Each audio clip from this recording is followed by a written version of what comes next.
Hi guys, so today we're gonna try something different. Let's call this milk and cookie time with Jenny. I got my milk, got my cookies, and we're gonna try this in one take. So today we're still gonna review a book, or I'm still gonna review a book, more precisely The ALOT by Kiera Cass, a little bit with the selection because I did read it, but I'm not gonna do a separate review on that one. And it's a book that came out today, that I got today, I read today, I'm gonna review today. So a lot of days in this sentence. And I'm gonna have brown stuff in my mouth, so bear with me. Let's start off. I actually had the selection on my to-read list since I think a couple weeks before it actually came out last year. Didn't read it up until 3 weeks ago. I don't know why. Just kept on getting pushed back. I do have to say that I probably was kind of biased because I do judge books by their covers. Let's be honest, we all do, okay? And I'm not really convinced about girls in frilly dresses, real life people on covers in general, especially girls in frilly dresses. And I usually find these stories a little bit lacking. That's also why I was kind of reluctant to read the TMI and TID series in the beginning. I know, I don't learn, do I? But oh well, that's just the way how it goes. It did meet my expectations, my low expectations in the beginning. It reminded me a lot of Underage and Preggers, the MTV show, especially the whole entire hormonal Aspen in America scenes. Just made me want to barf, to be honest. But I did start fangirling a little bit once Maxon came into the picture. And to be honest, it's the closest thing that a book has gotten to become a guilty pleasure, because it's just girliness and bitchiness and emotions in the first book, to be honest. There are the rebels, but I feel like the whole entire topic of the rebels is pushed very much to the back in the beginning. They do play important roles in the storyline, but they're not really the focus of attention. The focus of attention is America's feelings changing toward Max, to be honest. And so afterwards, I was quite surprised that I actually anticipated the second book a lot more than I would have expected to. And I went into this book not really knowing what to expect anyways, because, you know, they're down to 6 girls, the lead, and I didn't expect America to get kicked out, or else that would defeat the whole purpose of the story. Once America got that book, we're now in the lead, if you haven't made the jump yet. The Gregory Aaliyah, is that how you pronounce it? I don't know. Diaries. I knew this was what the rebels were after. It was just so obvious. It was...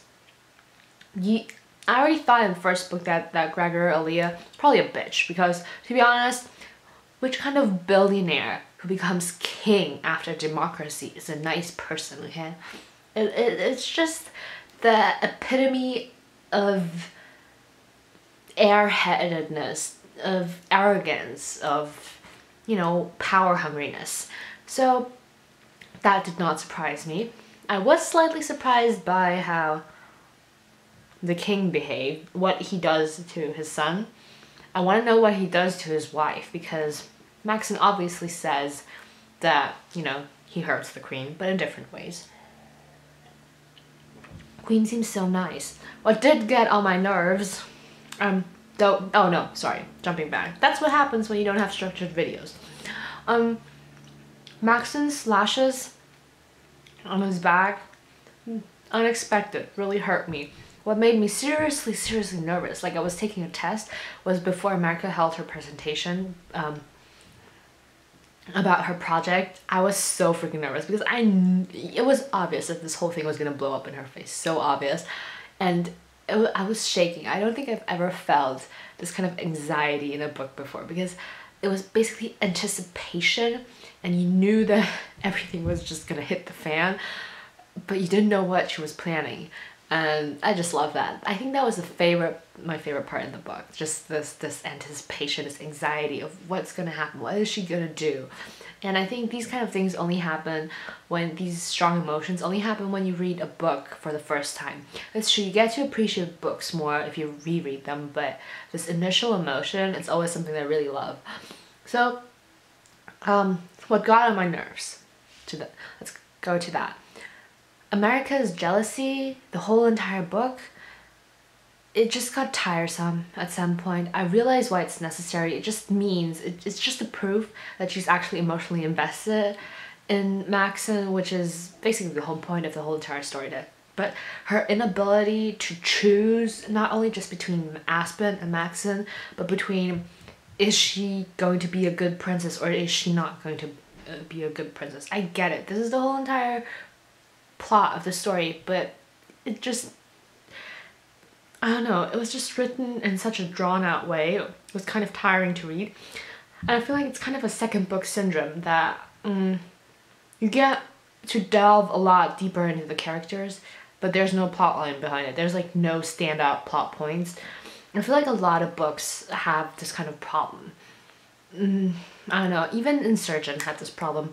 These are the books that I enjoy reading. I read these books, especially the selection and Billy. I read them really fast. I read both of them in like 5 hours. Alright. So I read these books really fast, and both in like 5 hours. Oh wow! I just fly through this series apparently. You could ask me about the storyline in a month, and I wouldn't be able to tell you. I can't tell you what happened in Insurgent at all.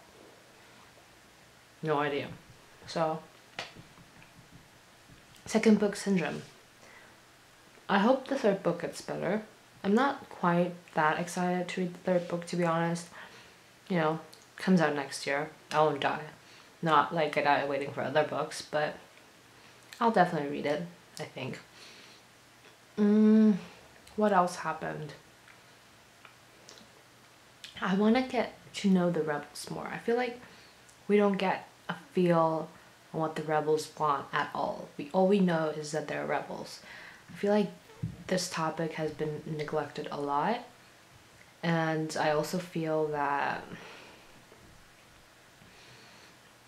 I really don't know how this war and alliances and how this is all gonna play out. How this bitchy king is gonna turn the situation around. How Maxon can be free of the grasp of his father.